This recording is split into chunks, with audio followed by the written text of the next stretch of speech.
The challenge is not to do 20 in 21. The challenge is win beat West Ham. This is the only challenge that we have. I said many times. The results, the runs is consequence the day by day. What we have to do. You've got Kevin De Bruyne fit again, and he's the sort of character that always wants to play.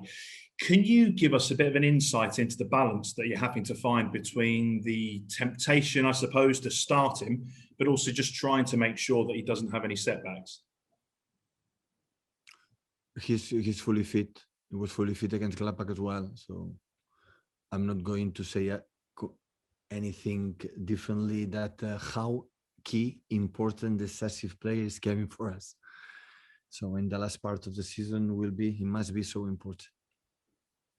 Given he's so important to you and has been over the last couple of years, he still hasn't signed his new contract. I just wonder why that process is taking so long. I don't know. I'm not involved, but still Kevin has a 2 or 3 more years contract. So I'm not involved. I'm sorry. Thank you, Ben. Next, we're going to go to Hugh Ferris. Hi, Hugh. Hi, Pep. Good to see you. I heard a couple of people describe your win over Gladbach as easy. When you hear people say that you have had an easy game because you've controlled a game and beaten them, how do you react to that? Unfortunately, it's what it is. And with the same system, we win as easy as you are a genius. And when the same system we lose, we are a disaster. So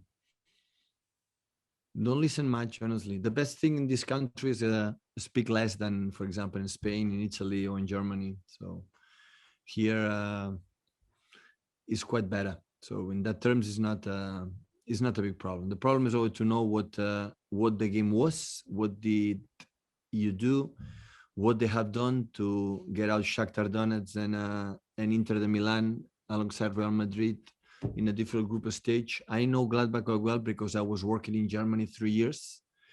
And I know what means Gladbach in Germany. And the quality of this club is one of the historical teams in Germany by far. So, and I know how difficult is everything what we are doing, how complicated it is. That is, maybe it's not going to happen again in our lives. So that's why it's when I saw the game, still I could not see it because we didn't have much time. I was focusing on West Ham, but I will have time to watch it. My feeling is was difficult to beat them. Will be difficult the next round. The second leg, it was a good result for us. And we had to do many, many good things to do the game like it was. But there's a difference, isn't there, between something being easy and something being made to look easy? Can you give us an insight into how hard your players have to work to give the impression to people that it's easy? It's never easy. Today, the managers are incredible, well prepared. The teams are physicality, mentally, and the ideas they have. So Gladbach is able to beat Bayern Munich, is able to play incredible well against Madrid and beat Shakhtar, destroy Shakhtar in 2 games. So in Champions League, the only a little bit advantage that we had that we didn't play in Gladbach in Germany in a neutral venue. We play like last season, for example, when we play against Madrid with the spectators, and when they come here without the spectators. So sometimes it happened, but I know exactly what we had to do to beat them and what do we have to do to beat them again. And when you played West Ham in October, the first time you played this season, I think it was the first time that you hadn't won in all the games that you played against West Ham. So you already know how much of an improvement they've shown this season. After I don't know how many fixtures we have played, how many games we played, they are in Champions League position. That is not a good run for 1 month, 2 months. It's on many, many months and they are there. So it means how we're strong. So what I saw is the rhythm they play is increased a lot in the previous seasons. They play in rhythm more calm. Now we are more aggressive. They are a fantastic players like Declan Rice. Be admire of him as a football player. And Antonio is always a headache for his movements and for his dangers and destructive. So it's David Moyes, I admire this type of persons like Roy Hodgson. Like they're incredible, long careers. I would love to have these long careers for many years, and they have this passion to be managed and to do the job. Always he take care of me. I cannot forget my first game in the Premier League. It was against, I think so, Sunderland. I think so. Against, he was the manager there, and he was so kind to me. He gave me some advices about the Premier League. Yeah, so the good, I have friends like as a big supporters from Come On You Irons. So yeah, we will see what happens tomorrow. Thank you, Hugh. Next we go to James Savundra. James. Pep, just going on to David Moyes, how much do you admire the job that he's done this season? Some people have gone as far as saying he's the manager of the season so far in the Premier League. The season will speak for itself. So the way he understands football, he does perfectly. A lot of experience. I know these managers. I think I dream one day arrive in this position that everything is like Carlo Ancelotti. Everything is calm. So it's like they live like a Buddha, life. In the good moments are calm, in the moments are calm. And I think he gives you the experience, to do this. And yeah, it's a real tough game tomorrow, real tight game, because all the big clubs offer against them, and yeah, a good team. After the Gladbach game, you said that we have to be more clinical. Is that the main area that you want to see improvement? Just a little bit more quality in the final third? No, it was this game. It's analysis on this game. In general, we are so good. So it doesn't mean that.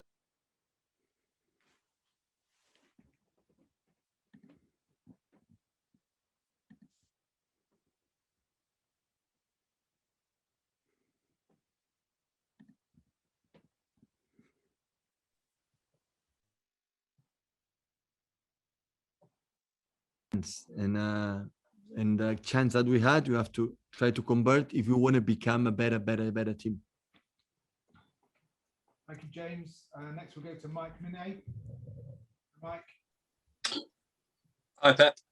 Just when you were talking about David Moyes there, you said he gave you some advice in that first game about the Premier League. What did he say to you? What was that advice, and has it stuck with you? Try to buy the best wine as possible to invite the manager when you win the game. Brilliant. I was just wondering, on Tuesday night, you talked about having the money to buy the best players in order to win the trophies and the titles, but surely it has to be a little bit more than that. There's the coaching aspect to it as well, to give yourself some praise that you have, it takes more than just money to win these trophies. Of course, there are many more things. The first of all, have an incredible, strong organization, a good, incredible, lovely people, the backroom staff, the players especially. But when you achieve what this club achieved in 4 years, winning a lot amount of games, it's because you have to have a top players.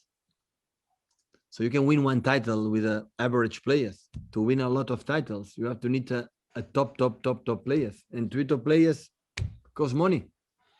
That was my reflection. So it's not sarcastic, it was the truth. So when Bayern Munich or Barcelona or Madrid or United or Juventus or Milan, or in that case,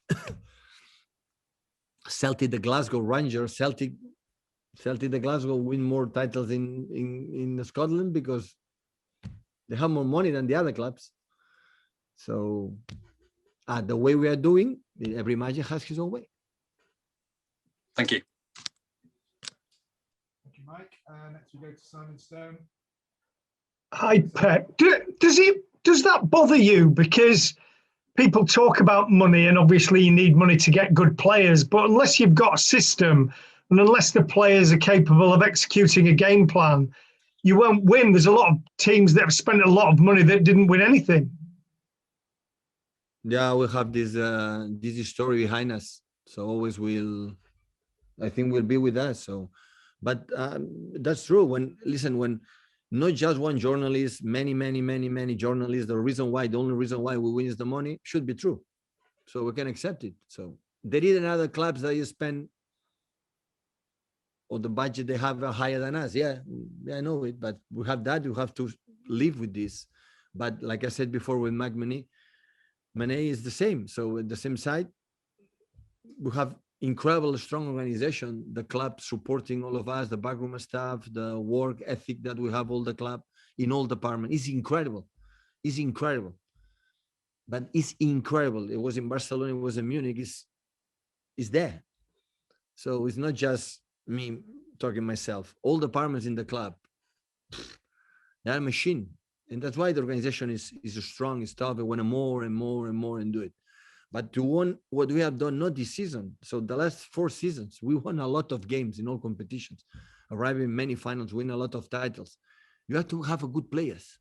It's impossible to do it in this sustain for a long time with just average players. And top players cost money, but cost money for the top clubs in Europe. But when many people and all around the world, especially in some countries, said the only reason why is this one, okay, we accept it and try to work and do it better. Do people talk about other clubs spending money, or do you think it's just you or Man City? That's come for us. So I would say, yeah, because we were not there. We were not there in the last 30, 40 years playing with the elite clubs, and still we are. What are they doing here? And to be there, you have to spend like before. Spend years when United won because they spend more money than the other ones. And Barcelona, Madrid, it was the same. So it's like this. But I don't feel we are much different than the top elite clubs in the world in that terms, honestly. But we have this. We have to accept it and do the best job we can do as best as possible. Okay, next we go to Fred Caldera. Hey, Fred. Hi, Pep. I would like to talk about Gabriel a bit. I believe that you are pleased with his form overall, but that chance that he missed on the second half against Borussia, do you think that lack of instinct to go and to score the goal, it seemed that he waited for another player to come for him to make the pass. Do you think that is the main aspect of his game that he needs to develop? The aspect for Gabriel is happened because he's so generous, he's so lovely, and he always thinks for the team, not for himself. If he was a little bit more egoist, he would have scored much more goals. So that's why, of course, that moment he knows it, he knew it in that moment. He's the first who feels bad for himself, for the team. But when you see what he give us, you see what he produced to us, I don't have anything to say. Completely the opposite. So he's still young. He will improve. And in the moment he will arrive, his composure in front of the keeper, in front of the, have this half second, the more patient to take the right decision, he will get it through the years. It's like a good wine. Do you think he needs to develop this selfishness a bit? No. I like what it is, but just to be more calm in front of the goal, to be, to be more, okay, now I'm going to do it, and he will learn it. He's so young, he will learn it. Thank you, Fred. Last question for the embargo. We'll go to Paul Ballas. You can start using the raise hand function if you've got questions. Yeah. On the embargo. Bona tarda, Pep. Hola. There's been like a lot of talk about the improvement that your team has experienced. If I'm not wrong, you are the team that has conceded less shots on the Champions League with a total amount of 8. And the second team on that list is Real Madrid with 25. Would you say that your biggest improvement this season has been on the defense? The defense. This is not for John or Jaime or Ruben or Kyle or Joao. So last game, Phil, Reich, and Gabriel, the people up front, help us. Bernardo help us to concede few. But it's incredible, remarkable. So how few. But I think quite similar it was last season. like we didn't concede much, but after 3 games away, 4 games away, concede nothing. 5, 6, 7 shots is the only way we can win games. So hopefully we can continue in this way.